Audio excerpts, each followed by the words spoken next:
नमस्कार, स्वागत है आपका वक्त इंडिया में। मैं हूं राजन वैद। हमने पहले भी आपको रिपोर्ट दिखाई थी कि होम गार्ड्स जो है जम्मू कश्मीर में, उन्होंने शाना बशाना जो है यहां पे साथ दिया है सरकार का, ताकि मिलिटेंसी को यहां पे क्रश किया जाए।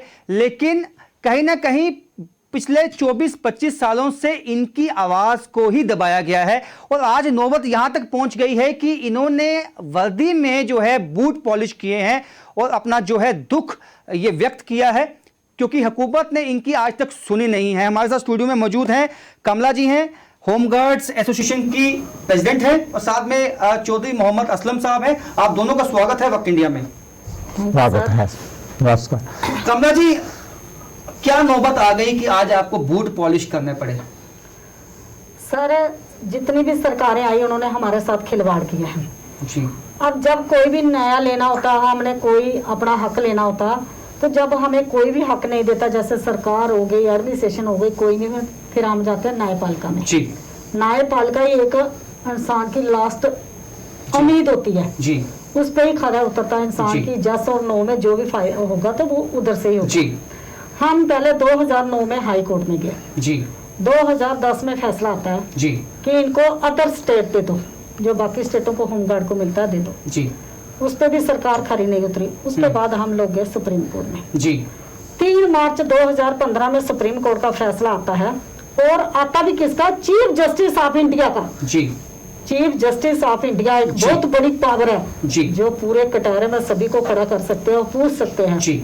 उनका फैसला आया पूरे ऑल ओवर इंडिया के लिए जी, कि इनको जो पुलिस कांस्टेबल है उसकी जो बेसिक पे है जी, बेसिक पे, ग्रेड पे, डीए पे, अदर अनाउंस जी, वो इनको होमगार्ड के जवानों को मिलना चाहिए जी। क्योंकि जो भी पुलिस के साथ शाना बिशाना ड्यूटी करते हैं, पूरी जो वो यूनिफॉर्म डाल के करते हैं वही हम करते हैं। नहीं, लेकिन सवाल ये है कि एक गरिमा होती है, वर्दी की भी एक अपनी एक वैल्यू है, गरिमा है, लेकिन वर्दी पहन के आज जो बूट पॉलिश किया गया, आपको सही लगता है या आपको लगता है कि यही एक रास्ता बचा है आपके पास अपना जो है गुस्सा व्यक्त करने का?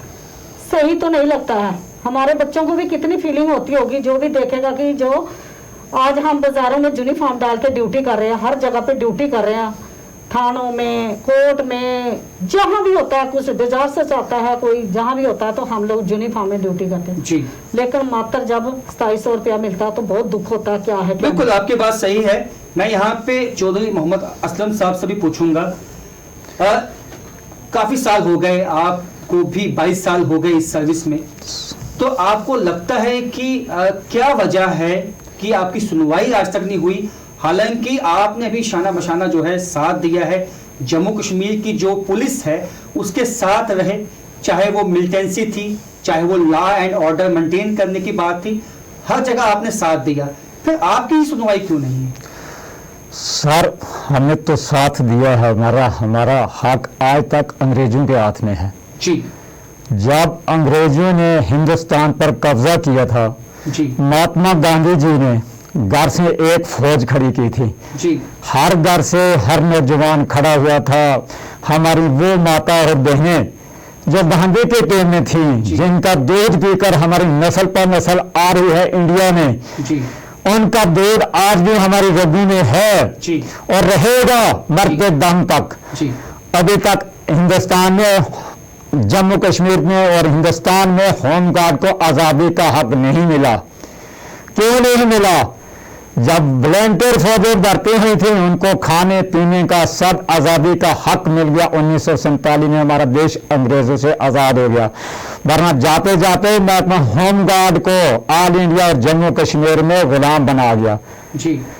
जम्मू कश्मीर में ऐसा होमगार्ड को गुलाम बनाया, आज भी अंग्रेजों की हुकूमत हम सुनते हैं, हमारे पर इंडिया की हुकूमत नहीं है। अगर सुप्रीम कोर्ट का 2014-15 का फैसला है, वो फैसला जम्मू कश्मीर सरकार क्यों नहीं लागू कर रही? सबसे पहले मेरा ये सवाल है, वो फैसला क्यों नहीं लागू कर रही? क्या अंग्रेज का कोर्ट आएगा उसको लागू करेंगे? मैं पूछता हूं, जनाब नरेंद्र मोदी साहब से ये सवाल करता हूं, मेरी ये आवाज आप मीडिया के जरिए, आप चीजें के जरिए जानना चाहिए। आपका कहना है कि सुप्रीम कोर्ट का जो एक ऑर्डर था उसको भी इंप्लीमेंट नहीं किया है, तो आपकी सुनवाई अब उसके आगे क्या होगी ये भी आपको लगता है कि जब सुप्रीम कोर्ट की सुनवाई नहीं है जम्मू कश्मीर में तो बाकी जगह जाने का फायदा क्या है? ठीक है कमला जी, आप बताएं, जो इन्होंने कहा बहुत अहम बात कही कि सुप्रीम कोर्ट का जो ऑर्डर है उसको इंप्लीमेंट नहीं किया गया है। आपने भी 22 से जो है 23 साल जो है लगा दिए इस जद्दोजहद में। आज जो है नौबत यहां तक आ चुकी है कि बूट पॉलिश करने तक की नौबत आ गई है आज। तो आपको क्या लगता है कि जो मनोज सिन्हा यहाँ पे लेफ्टिनेंट गवर्नर आए हैं, क्या उनसे भी मुलाकात हो गई है या आपको लगता है उनसे भी कोई उम्मीदें नहीं है ज्यादा आपको? अभी तो सर हमने मेल भी बहुत किया उनको जी और लेटर भी भेजा, अभी हमें टाइम नहीं मिला, लेकिन उम्मीद है उनके ऊपर, क्योंकि जिस हिसाब से वो अपना वर्क कर रहे हैं, जहाँ अपनी कोई स्टेटमेंटें दे रहे हैं, उससे हमें लगता है कि कोई वजूद होगा जी। लेकिन हम पहले भी सत्यपाल मलिक जी से 3-4 बार मिले हैं जी, बस जब वो फाइल चलती है वो चले जाते हैं जी। फिर आते हैं गिरीश चंद्र मुर्मू जी, फिर कई महीने लग जाते हैं अपॉइंटमेंट के लिए जी। फिर अपॉइंटमेंट होती है, मिलते हैं, वो लेटर निकालते हैं कि 10 दिन की रिपोर्ट दो। सर मैंने लेटर भी लाया हुआ है जी। 10 दिन में रिपोर्ट हमारा डिपार्टमेंट क्या देता है, जे हम वॉलंटियर हैं, ये अपनी मर्जी से आते हैं, अपनी मर्जी से जाते हैं। मैं डिपार्टमेंट को पूछना चाहती हूँ, अगर हम वॉलंटियर है, पूरे हिंदुस्तान में होम गार्ड वॉलंटियर है, जब आप कोई भी भर्ती करते हो, कोई पुलिस बेल्ट फोर्स के अंदर किसी में भी आता है, चाहे वो आर्मी है, सीआरपी है, सीआईएसएफ है, कोई भी है, वो देश के लिए जो आता है वो वॉलंटियर होके ही आता है जी। अगर हम वॉलंटियर है, फिर अगर हम ड्यूटी नहीं जाते हैं तो हमारी एब्सेंट क्यों पड़ती है? जी जी। एब्सेंट पड़ती है और पैसे काटते हैं।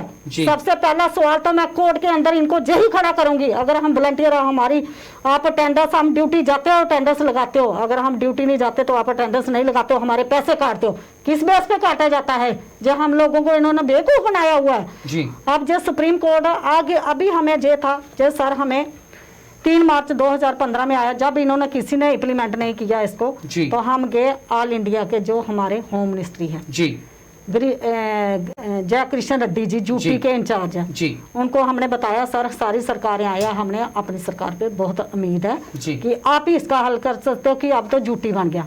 उन्होंने गृह मंत्रालय से सर देखो लेटर निकला, मिनिस्ट्री ऑफ होम अफेयर्स थे जी, पूरा निकला, नॉर्थ ब्लॉक फलानी डेट को, 28 फरवरी को हम मिले हैं जी, 20 मार्च को उन्होंने कार्रवाई की है, सारी कार्रवाई की है।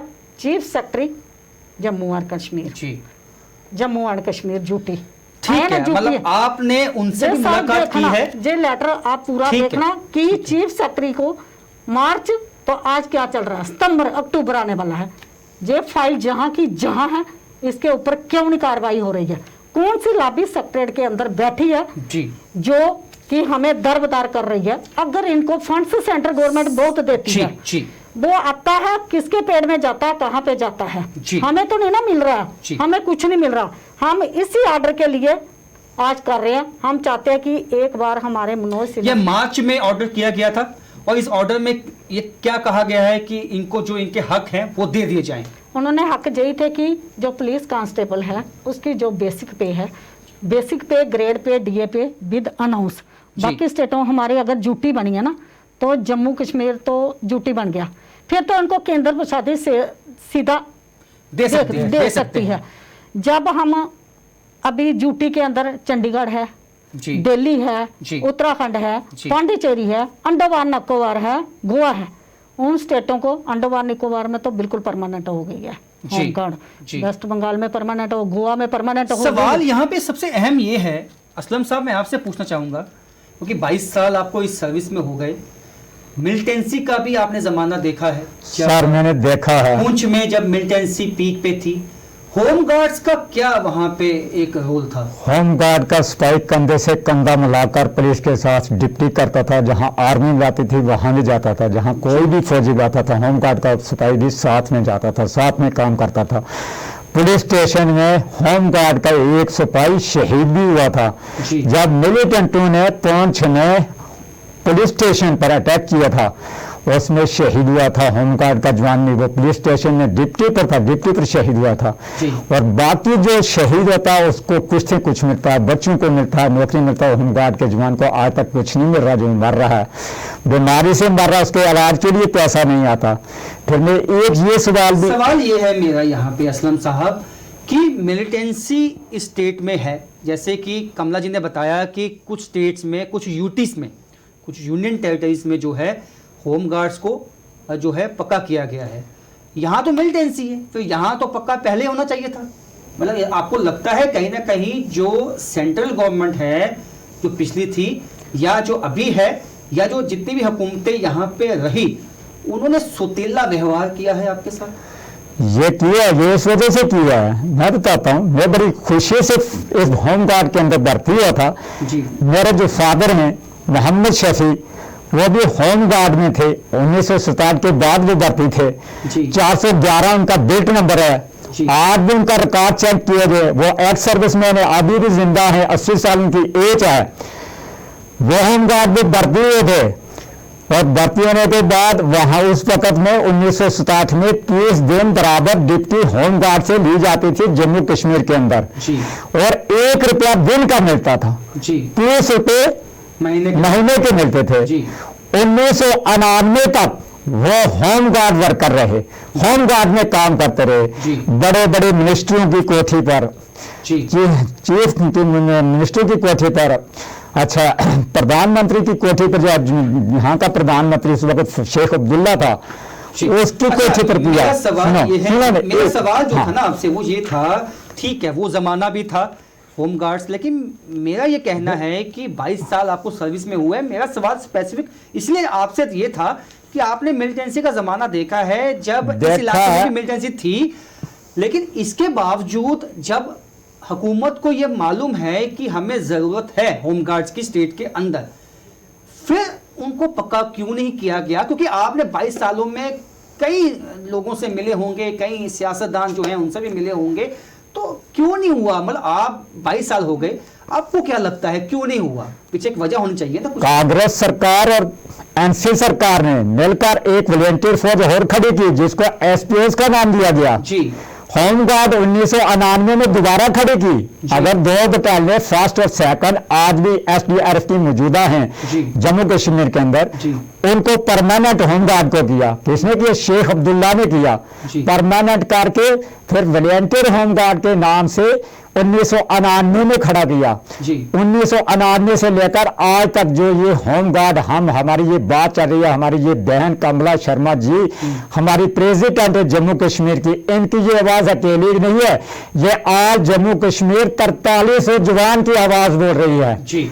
हमारे साथ वादा करती हैं हुकूमतें, एनसी ने किया, कांग्रेस ने किया, पीडीपी ने किया, बीजेपी ने किया, सब सरकारों ने हमारे साथ वादा किया, आज नहीं कल काम आएगा।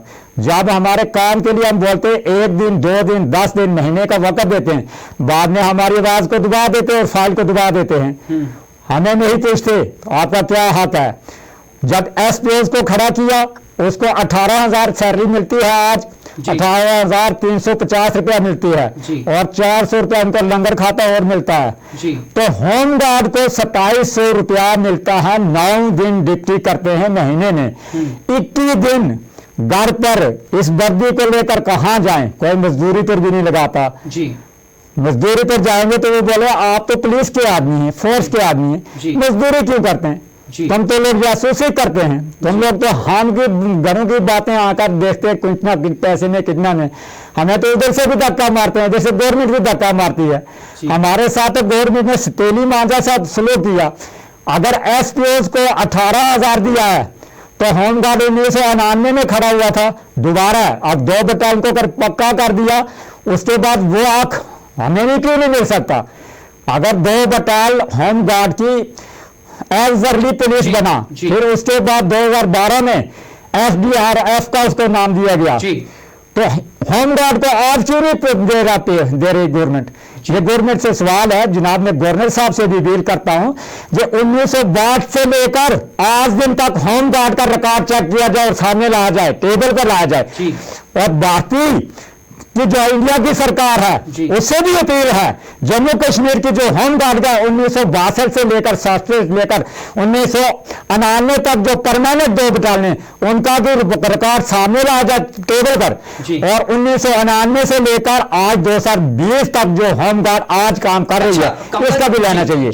कमला जी, सवाल ये है कि जो आपने कहा 2700 रुपए मिलते हैं, वो भी समय पे मिलते हैं या वो भी नहीं मिलते हैं? अब तो 4-4 महीने होगा किसी को मिले ही नहीं है। अच्छा, वो भी 4-4 महीने हो चुके हैं? नहीं, पहले तो हर महीने मिलते थे। अच्छा। लेकिन अब जे सरकार आई है ना, अब हमें टाइम का कुछ नहीं मिला जी, कुछ नहीं मिला टाइम का। हमारी ट्रेनिंग होती थी, 2 महीने लगते थे, लोगों को 18,000 रुपया आता था जी, वो भी हमारा बंद कर दिया।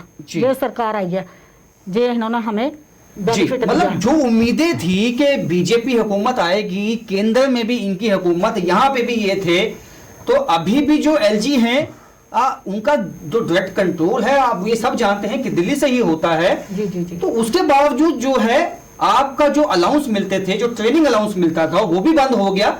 ज्यादा तो नहीं दिया गया, लेकिन जो था वो भी बंद कर दिया गया। वो भी बंद कर दिया गया। तो इसके मामले को लेकर आप जो है अभी मनोज सिन्हा जो आए हैं यहाँ पे, उनसे मुलाकात हुई आपकी क्या? अभी नहीं हुई, मैंने मेल भी किया, लेटर भी दिया, सब कुछ है। देखो वो भी कितने पॉलिटिशियन वगैरह मिल रहे हैं, सब मिल रहे हैं, हमें भी उन्होंने तो हमारी आवाज उठानी चाहिए ना जी। वो जम्मू के नुमाइंदे हैं जी, जम्मू के नुमाइंदे, चाहे वो किसी भी पार्टी के हैं जी, लेकिन अगर उनको जम्मू की जरूरत है तो जम्मू की आवाज भी उठानी चाहिए। हमारे युवा के साथ क्या हो रहा है, हमारे जवानों के साथ क्या रहा है। सर देखो, जब कोई बटालियन नहीं थी, होमगार्ड की बटालियन थी, सारी फोर्सें बाद में आई है जी 1946 में जी। लेकिन जी, बिल्कुल बिल्कुल, ये बहुत अहम बात है। मैं बताना चाहूंगा, इनके पास जो ये डाटा है, देखिए असम राइफल्स जो है वो 1835 में आई।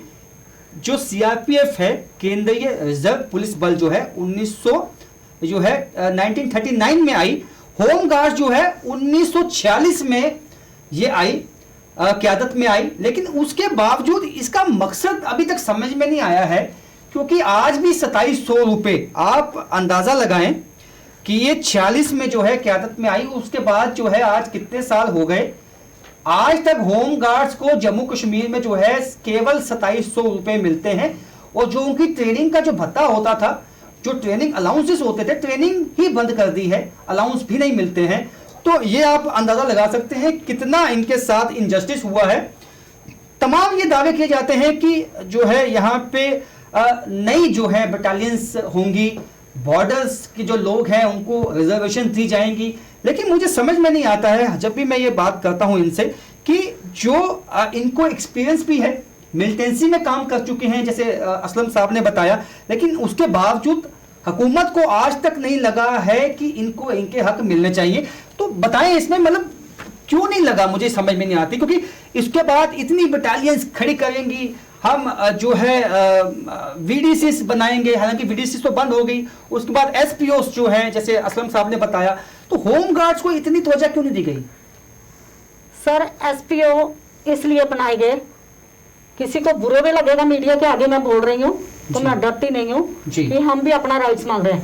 एसपीओ ठीक है, मैं सबसे पहले ये बता दूं कि जो एसपीओस लगे, ठीक है, वो भी जो है इस स्टेट के युवा हैं, उनको भी चाहिए। देखो, सबको नौकरी चाहिए, उनको भी नौकरी चाहिए, वो भी अपना काम करते हैं, मिलिटेंसी में करते हैं, चाहे वो कैसे भी हालात हो, एसपीओ जो है काम करते हैं, उनका मसला इलायदा है। लेकिन जो आपका मसला ये है कि अगर इतनी बटालियंस नहीं बनाने की बात होती है, तो ये जो लोगों को पता है ग्राउंड लेवल की जो सिचुएशन क्या है जम्मू कश्मीर में, उनको उनके हक क्यों नहीं मिलते? मेरा सवाल वो है। वही सवाल मैं उसका जवाब दे रही हूँ। मैंने बोला कि अगर एसपीओ को इन्होंने किया, उन्होंने दो हमारे भाई हैं, हम वो उनके इंग्लिश नहीं बोल रहे, हम बोलते क्योंकि वो जब भी उन्होंने वेपन लेके आपके सामने उधमपुर नगर से भागे थे ना, श्रीनगर में कितने वेपन उठा के भागे नहीं लोग जी। तो वो उन्होंने मजबूरन किया गया, मजबूर करके उनको भी हक मिला, ऐसे इन्होंने भी नहीं दिया जी। वो क्योंकि वेपन उठाते थे, उनको भी मारते थे जी। तो आपको लगता है कि हम होमगार्ड वाले एक देश सेवा कुट कुट के इनके अंदर बनी हुई है, हमारे अंदर, हम देश के साथ गद्दारी नहीं करेंगे। इसी मिट्टी में जन्मे हैं, भारत माता के अंदर, भारत माता ही है, यही देश की भूमि है जिसको हम सलाम करते हैं सुबह उठ के। तो हम इसकी मिट्टी में मरेंगे, इसकी मिट्टी में जिएंगे, लेकिन गलत कदम कभी नहीं उठाएंगे। लेकिन सरकार गलत कदम उठाने वालों को इंसाफ देती है, लेकिन अपना हक मांगने वालों को हरासमेंट करती है। मैंने जो मुद्दा उठाया, कई दफा अचंभा भी होता है कि पहले हम सुनते थे कि ठीक है, यहाँ पे एक राष्ट्रवादी जो है सरकार आई है केंद्र में भी, लेकिन ये कैसा राष्ट्रवाद है जो बेल्ट फोर्सेस की जो फोर्सेस के लोग हैं उनको ही इंसाफ ना दे पाए? आपको लगता है आज कहीं ना कहीं एक मन में आता है कि जो उम्मीदें थी 2014 से पहले कि 2014 के बाद जो हुकूमत आई उसके बाद जो है एक किस्मत जो है आपकी बदल जाएगी, काम हो जाएंगे, तब उम्मीद थी, और आज जो है लगभग जो हम कहेंगे 6 साल हो गए, तो आज क्या उम्मीदें वैसी ही हैं या उसमें बदलाव आ गया? आज हम उससे भी सर बदतर हो गया। उम्मीदें बहुत थी हमने। मैं मोदी जी को सल्यूट करती हूँ, अमित शाह जी को, मैं उनकी इतनी बड़ी फैन हूँ। भाई गॉड मैं बोलती हूँ, मेरे बच्चे मुझे बात नहीं करने देते मोदी जी के कुछ कोई खिलाफ बोले, लेकिन हमें उस वक्त दुख होता, देश के प्रधानमंत्री है, हमारा काम है उनका सम्मान करना। लेकिन जब वो 2014 में उधमपुर में आए थे सर, हमने एक उनको मेमोरेंडम दिया। जब उन्होंने पढ़ा, उन्होंने 3 बार वैष्णो देवी की तरफ हाथ रख के कहा, मुझे नहीं पता जम्मू कश्मीर की होमगार्ड के साथ ऐसा सलूक होता है। जब मेरी सरकार आएगी सबसे पहले हम होमगार्ड का काम करेंगे। मैंने बोला 6 साल हो गया, हम उनको दोष नहीं देंगे, हम अपने लीडरों को दोष देंगे जो हमारी आवाज, जो जम्मू के लीडर थे जिनको आपने वोट दिए थे, हाँ, जिन्होंने हमें उधर मेमोरेंडम लेने तक पहुंचाया। क्या आज वो दिल्ली में हमारी अपॉइंटमेंट नहीं करवा सकते? मोदी जी तो देश के प्रधानमंत्री, उन्होंने पूरा देश देखना, होमगार्ड जम्मू कश्मीर की भी। बिल्कुल, जब आपका जो मुद्दा है वो उनके सामने रखा ही नहीं जाएगा, जो यहाँ के लीडर हैं वो दुबक के बैठे हैं, आपको लगता है, और जो है तब जो वादे किए गए थे, अब आपने बिल्कुल वाज़ेह कहा कि अब इनकी ड्यूटी है कि आपको लेके जाएं, क्योंकि इनके जो नुमाइंदे हैं बीजेपी के या वो तो यहीं पे हैं, वो आपकी बात को हाईलाइट कर सकते हैं, लेकिन करता कोई नहीं है। कोई नहीं करता, वो फोन तक नहीं उठाते, हमारे फोन बंद कर देते हैं। कोई भी पार्टी आई ना, उन्होंने सभी ने होमगार्ड का शोषण किया। मैं बोलती हूँ कि पार्लियामेंट के अंदर स्टैंडिंग कमेटी बनी थी जब 2006 में, जो थे शिवराज पाटिल जी होम मिनिस्टर, मैं सर वो कॉपी भी लाई है इधर जी, वो कॉपी भी लाई है। उन्होंने राज्य सरकारों को पूछा था कि जम्मू कश्मीर के अंदर जो भी सरकारें, उन्होंने सभी को लेटर निकाला कि कितना कितना राज्य सरकारों को खर्चा आता, हम देने के लिए तैयार है, वो दे दे। सभी सरकारों ने सर भेजा, लेकिन जम्मू कश्मीर ऐसी सरकार है जिन्होंने नहीं भेजा जी। देखो हर एक स्टेट को जो देखो बेसिक पे, ग्रेड पे, डीए पे सब कुछ मिल रहा है। ये कब की बात है? ये तो अभी है, देखो 2017 में सभी को इम्प्लीमेंट हो गया। 3 साल पहले ये बाकी सरकारों को, हमें नहीं, बाकी सरकारों को। तो हमारा डिपार्टमेंट हमारे खिलाफ ही लिखता है। जे कॉपी लिखी, मुर्मू साहब ने बोला पॉजिटिव रिपोर्ट दो मुझे 10 दिन के अंदर। इन्होंने लिखा अपनी मर्जी से आते हैं, अपनी मर्जी से। अगर हम अपनी मर्जी से आते हैं, अपनी मर्जी से जाते हैं, अगर हम ड्यूटी नहीं जाएंगे, आप फटाफट हमारे एब्सेंट डालते हो और हरासमेंट करते हो, पे काटते हो, तो फिर आप किस चीज की पे देते हो? कोड ऑफ कंडक्ट लगाइए, इनको कोई असर नहीं। जो 2 बटालियन सर जो परमानेंट इन्होंने की थी, अगर जम्मू कश्मीर के अंदर एक रूल था, तो फिर 2 इनके साथ क्यों विश्वास? कौन सी बटालियन की थी जरा दिखाएं जरा। होमगार्ड की, होमगार्ड की 2 बटालियन परमानेंट। कब की थी ये? 1999 में किया है सर।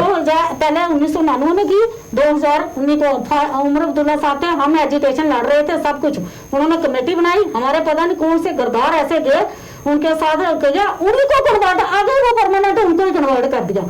जो हम बोलते हैं जी क्या है, क्या रीजन है? लड़ा हम हमारे लिए बना सारा कुछ। डीजी साहब का लेटर मैं दिखाऊंगी, कुलदीप खुड्डा साहब थे, उन्होंने लिखा इनको इनमें कन्वर्ट करो, लेकिन वो अनाउंस भी हो गए, पेपरों में भी आ गया, पेपर भी पड़े हमारे साथ, इसके साथ भी लगा होगा पेपर, लेकिन वो बाद में जब आता तो ऑर्डर जो आ गया ऑलरेडी परमानेंट, उनको कन्वर्ट 3 बार कन्वर्ट किया। क्या किया? होमगार्ड का फंड्स एसडीआर खाती है, पहले एग्जामिन, अब एसडीआरएफ, जो सारे इकट्ठे होकर इस फंड्स को खाते हैं, और हम लोगों को बाहर शो किया हुआ ना परमानेंट। सर पहले हमारी जो होमगार्ड थी ना, ऑल इंडिया टूर पे जाती होती थी, ऑल इंडिया की स्पोर्ट मीट होता था, उधर से ट्रॉफियां जीतते थे। जब हमने दनल, इन्होंने क्या करना परमानेंट, अब इन्होंने क्या ड्रामा बनाया, परमानेंट उधर से लेटर आता भेजो, जो लखनपुर क्रॉस करेंगे तो हमारे अपने होमगार्ड के बैच डालेंगे, परमानेंट वालों को भेजते हैं, उनका 30-30 हजार 40-40 हजार मिलता है, वो भी जे लोग खाते हैं, हमें नहीं उधर भेजते। नागपुर में सर हमारा ट्रेनिंग सेंटर कोर्स आता है इसका डिजास्टर का, तो हम जाने के लिए तैयार है। हम तो क्यों अपने आप को कमजोर समझे?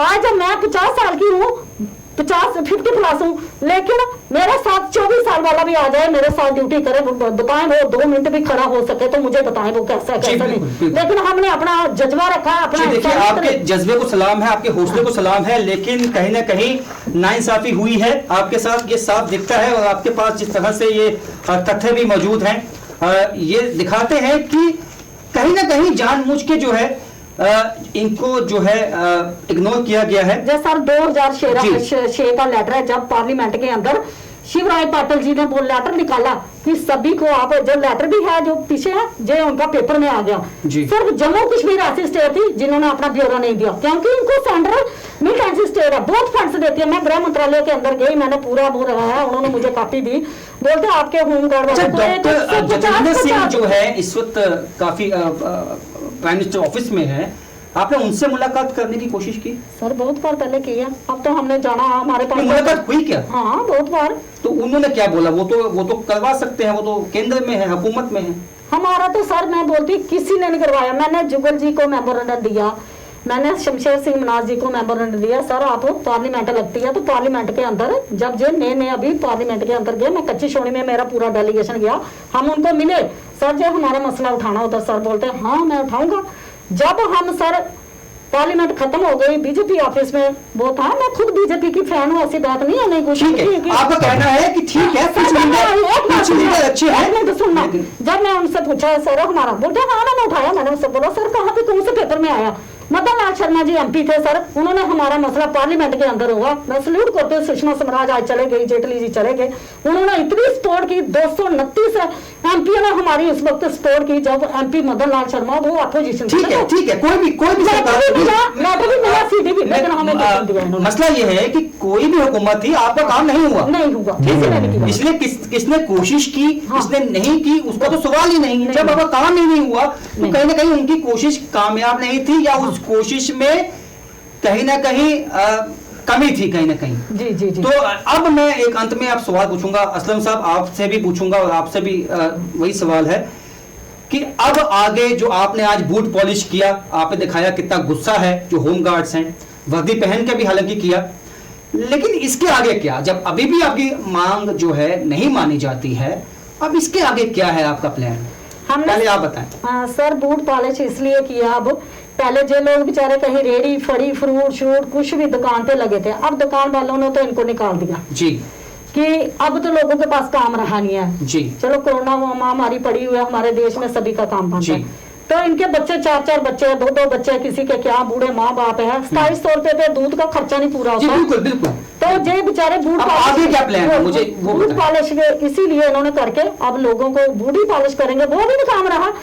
अब आगे का ये है हमारा कि हम अपील कर रहे हैं गवर्नमेंट के आगे, हाथ जोड़ के अपील कर रहे हैं अपने पीएम साहब से, हमारे जो लेफ्टिनेंट गवर्नर साहब जी है और हमारे अमित शाह जी, हम उनसे एक ही अपील करेंगे, जो जम्मू कश्मीर के नुमाइंदे वो तो हमारी आवाज सुनाएंगे, सुनेंगे नहीं ना पहुंचाएंगे। 6 साल में तो उन्होंने पहुंचाई नहीं है, चाहे वो किसी भी सरकार के थे।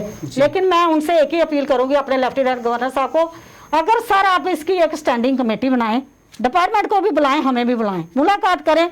न्यायपालिका का ऑर्डर कोर्ट की इन्होंने तौहीन की है जी, तौहीन ही हुई है ना, जो जिसको इंसाफ नहीं मिला। बिल्कुल आपने सही कहा। तो अगर नहीं होता, 15 दिन का हमने गवर्नमेंट को टाइम दिया, 15 दिन के अंदर नहीं, हर डिस्ट्रिक्ट में प्रोटेस्ट होगा, हर डिस्ट्रिक्ट में, जहाँ जहाँ श्रीनगर। असलम साहब क्या कहते हैं आगे क्या आप देखते हैं? आगे 2 बातें कहता हूँ। सबसे पहले ये बात कहता हूँ, जो एक रात छुपा हुआ है वो केंद्र सरकार से कहता हूँ उसकी इंक्वायरी की जाए जी। अगर 2 बटालियन होमगार्ड की परमानेंट हुई थी जी, जो आज के होमगार्ड का पैसा आता है वो SDRF क्यों खाती है, ऑक्सिलरी पुलिस क्यों खाती है? जो ऑक्सिलरी पुलिस का भी पहले नाम दिया 1999 में जी, और 2012 में SDRF बना दिया उसको जी। जो पैसा होमगार्ड का आता है SDRF पर, आज भी पे SDRF को जो पे आती है वो होमगार्ड के नाम से आती है। इसकी इंक्वायरी की जाए। 1999 में जो होमगार्ड बनी है इसका पूरा हक जैसे बाकी स्टेटों में लिया जाता है, पंजाब में है, दिल्ली में है, हरियाणा में है, ऑल इंडिया पूरी में जो है वो पूरा दिया जाए जम्मू कश्मीर होमगार्ड को। ठीक है, बहुत इसके बाद जी एक मैं रिक्वेस्ट करूंगी कि हमारे मोदी जी साहब हैं, बोलते हैं ना मन की बात मन की बात मन की बात, हमने तो 7 साल बहुत सुनी है। मैंने इधर से रिकॉर्डिंग कर करके हर होमगार्ड के जवानों ने हर डिस्ट्रिक्ट से भेजी है।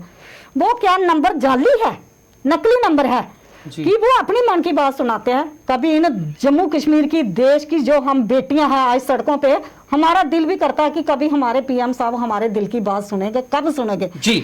जी, तो ये हमारी जी। आखिरी चेतावनी है। अगर हमारा जो स्टेट नहीं काम करती है डिस्ट्रिक्ट लेवल पे, उसके बाद एक रैली बहुत बड़ी जम्मू में होगी, सेक्रेटरी का गिराव होगा, लेफ्टिनेंट गवर्नर के उसमें हम धरना देंगे, उनको मेमोरेंडम देंगे, इधर से रवाना हो जाएंगे दिल्ली। पार्लियामेंट के अंदर सबसे पहले देश की जे बेटी होगी सुसाइड करेगी कि आज देश की बेटियों को जे सम्मान मिल रहा है। जी देखिए, सुसाइड कोई भी हल नहीं होता, लेकिन फिर भी आपकी जो है इस वक्त जो गुस्सा है आपका वो काफी ज्यादा है, लेकिन फिर भी आप आए यहाँ पे, अपनी बात रखी, बहुत बहुत शुक्रिया आपका। तो आप देख सकते हैं इनका गुस्सा किस हद तक है। देखिए 24-25 साल हो गए हैं और इन्होंने जो है इतना जो है कंट्रीब्यूट किया है जम्मू कश्मीर में। सब जानते हैं मिलिटेंसी थी, उसमें उसके बावजूद जो है इन लोगों ने शाना बशाना जो साथ दिया, लेकिन आज जो है आज ये नाउम्मीद हो चुके हैं और जिसके चलते आज बूट पॉलिश करने की भी नौबत आ गई। लेकिन ये नौबत क्यों आई, इसके पीछे क्या कहानी है, इस पे सरकार को सोचना चाहिए। फिलहाल मेरे साथ इतना ही, देखते रहिए वक्त इंडिया।